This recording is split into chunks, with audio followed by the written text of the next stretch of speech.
What do we got here? Well, I have two very rare uncut MetaZoo sample sheets.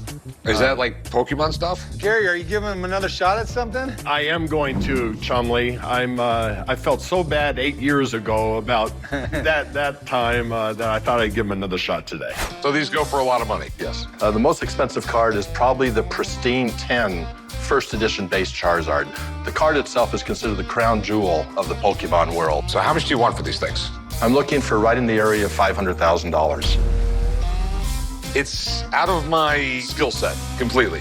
It Yes. was like an easy 10 million though, right after? Today, it's about 10 million. But don't worry, you were right to pass at that price at that time. Yeah.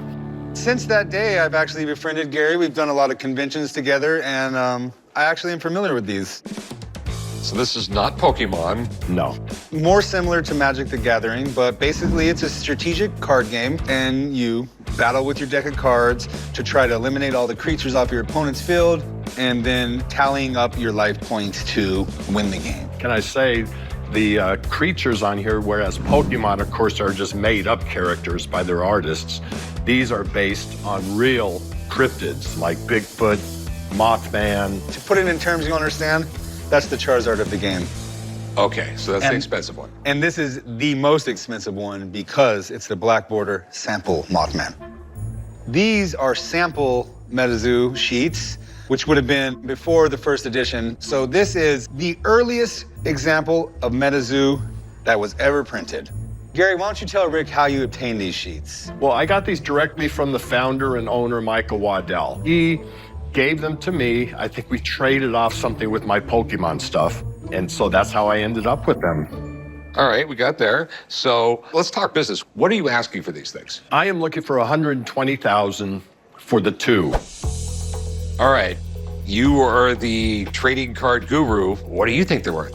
Thing about MetaZoo is they recently went out of business. Now, there is speculation that another company will come and buy them out. Big company. It still has a really big following, but the market of people that can afford them is very small. You know, these are really cool, and the problem is that there's so little of them out there, you really don't know what they're worth. All right, how's it a popular game if they go out of business? Okay, that doesn't make sense to me. I mean, just as a businessman, I'm just saying I'm gonna stay away from it. I don't know enough about it to invest that kind of much money. All right, looks like you're missing out again. Yeah, I'll be able to sleep. All right, well, thanks, Gary. Of course. I'll help you carry this stuff to your car. Thank you. All right. I'm a little disappointed about not making the deal, but I know what happened with my Charizard collection I brought in 8 years ago. Hopefully, this will be the same thing. In 10 years from now, I'll be very happy they didn't sell.